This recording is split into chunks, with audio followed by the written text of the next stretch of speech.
Il a été jeté à la rue sans rien parce qu'il était atteint d'obésité morbide. Mais ils ont oublié un détail.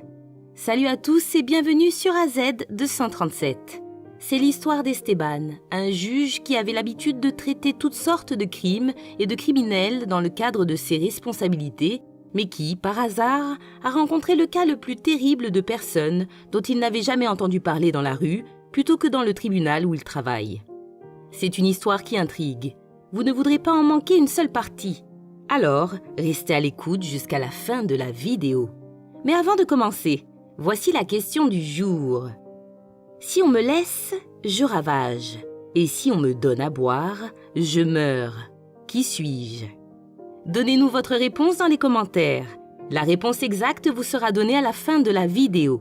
N'hésitez pas à liker la vidéo pour nous encourager. Et si vous êtes nouveau sur la chaîne, abonnez-vous et activez la cloche de notification pour ne manquer aucune de nos prochaines vidéos.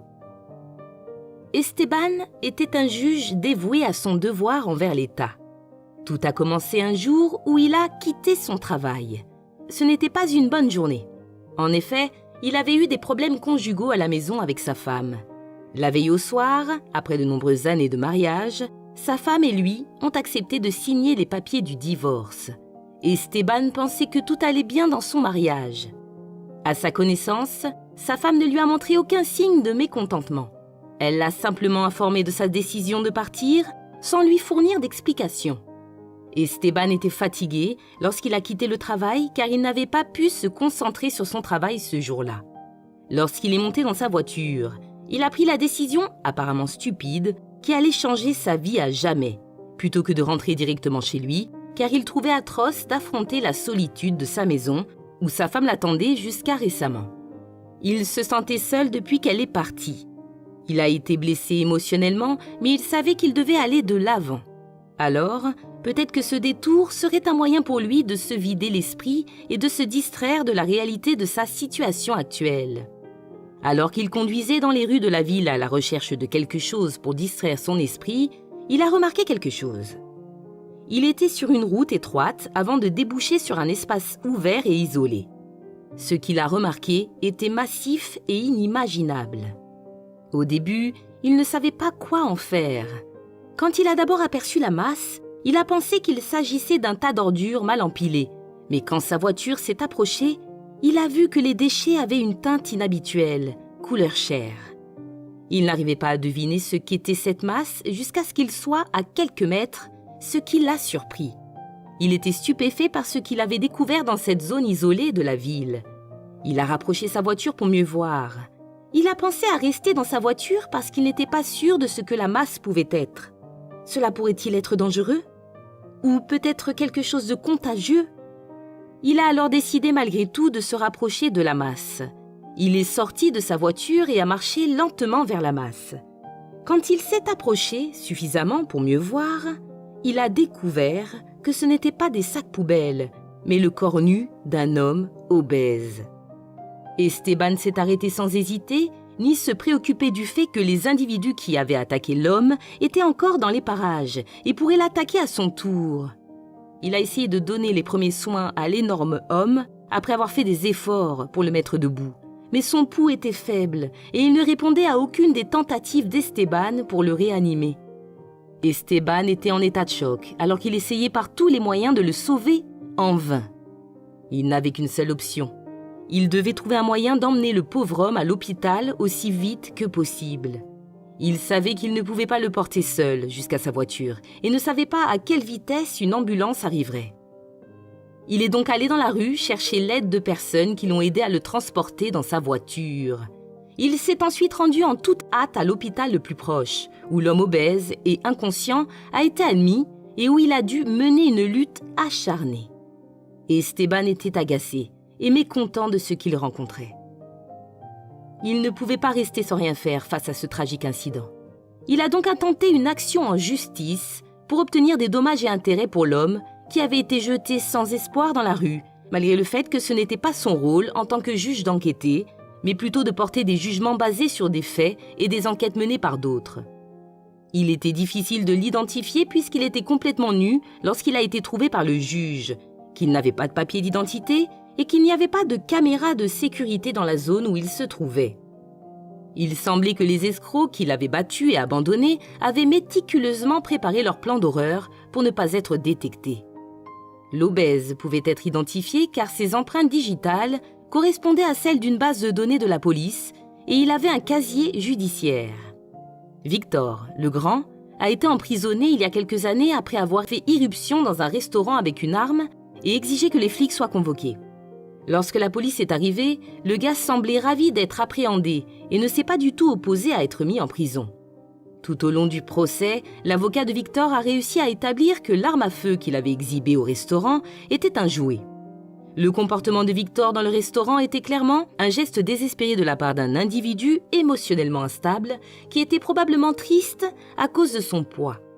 Cet élément, ainsi que la preuve des témoins qui ont indiqué que Victor n'avait volé personne et qu'il était gentil, a permis au tribunal de le condamner à une période de probation.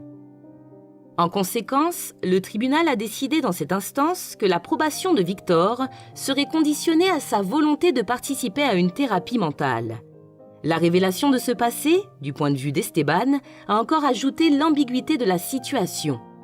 Si la tentative de vol au restaurant avait été plus qu'un ultime effort, ils avaient peut-être tenté d'assassiner Victor parce qu'il était impliqué dans des affaires douteuses. Esteban a été cependant déçu de découvrir que les enquêteurs de l'affaire partageaient ses doutes. En raison des antécédents de Victor, ils ont pu tirer cette conclusion. L'événement était un épisode mélancolique causé par son poids, et comme le sujet était le seul responsable, l'affaire serait classée. Il importait peu que le corps de Victor soit marqué par des blessures évidentes. La question était réglée dès lors qu'il était démontré que les blessures avaient été causées par un effondrement sur la chaussée.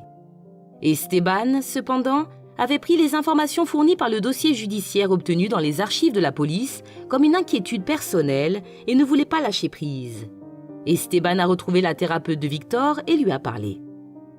Gagner la confiance d'Esteban a été difficile au début car, malgré sa position de juge, le psychologue a refusé de révéler toute information concernant les séances de Victor sans une ordonnance du tribunal et comme l'affaire avait déjà été traitée, Esteban n'avait pas la compétence pour émettre une telle ordonnance. Au lieu de cela, Esteban lui a raconté sa rencontre avec Victor, qui avait été trouvé nu et battu dans la rue. Il lui a dit que l'homme luttait pour sa vie dans un lit d'hôpital alors qu'il était inconscient, mais que la police avait clos l'enquête et qu'il cherchait personnellement à obtenir plus d'informations pour découvrir la vérité. La psychologue a retenu les carnets de Victor jusqu'à ce qu'elle soit convaincue de l'existence d'une intention cachée. Victor souffrait d'une obésité morbide depuis son adolescence qu'il ne pouvait contrôler. Mais le pire de sa situation était les moqueries continuelles auxquelles il était exposé de la part de ses frères et sœurs, qui ont commencé à le mépriser et à lui rendre la vie insupportable. Dans ses écrits, Esteban a exposé cet horrible fait. Victor était le plus jeune de 3 frères riches. Avant sa mort, leur père a transféré tous ses biens au nom de Victor dans l'espoir que les railleries de ses frères cessent. Mais cela ne s'est pas produit. Les frères ont multiplié les mauvais traitements à l'égard de Victor afin de le pousser à se suicider pour qu'il puisse hériter de la fortune de leur défunt père. Victor a alors décidé de voler dans un restaurant dans l'espoir d'être capturé par la police, car il pensait qu'il y serait plus en sécurité qu'avec ses frères. Cependant, en montant dans le trolley, il a reconnu que ce qu'il faisait était ridicule et s'est repenti, évitant ainsi l'incarcération. Bien qu'il n'y ait pas d'explication claire à ce qui s'est passé ce jour-là, lorsque Victor est apparu meurtri et nu dans la rue, Esteban était convaincu que ses frères étaient à blâmer. En réaction à leur tentative d'assassinat pour acquérir ses biens, il a obtenu un mandat d'arrêt contre les frères de Victor, qui ont finalement été arrêtés. Cela a donné à Victor la tranquillité d'esprit qu'il recherchait depuis des années. Sachant que ses frères tyrans ont été exposés pour ce qu'ils étaient vraiment, et sachant que c'était peut-être la dernière fois qu'il essayait de l'atteindre. L'ironie de l'affaire est qu'en concevant cette approche redoutable, ils ont oublié un détail mineur. Victor serait le seul héritier de la fortune de leur père à la mort de celui-ci et tout était légalement en place pour y parvenir. Tout a été prévu par une figure juridique pour qu'en cas de décès de Victor, ses biens soient donnés à une association caritative qui aide les personnes obèses plutôt qu'à ses frères et sœurs. La mort de Victor aurait été vaine s'il était mort. Victor, heureusement, a survécu à son séjour à l'hôpital. Esteban et lui sont devenus proches et c'est dans la chaleur de leur amitié, ainsi que dans le fait de savoir que la vie lui avait donné une seconde chance, que Victor a trouvé le courage nécessaire pour prendre la décision de suivre un régime alimentaire et d'exercices qui lui permettraient de perdre son poids extrême et de changer sa vie. Quelle est votre opinion au sujet de cette histoire? Dites-le nous dans les commentaires. Et maintenant, la réponse à la question du jour. Le feu. Bravo à tous ceux qui ont trouvé la bonne réponse. Nous voici arrivés au terme de cette vidéo. Merci de l'avoir regardée jusqu'à la fin. Surtout, n'oubliez pas de la liker et de la partager autour de vous. Et à très bientôt sur AZ237.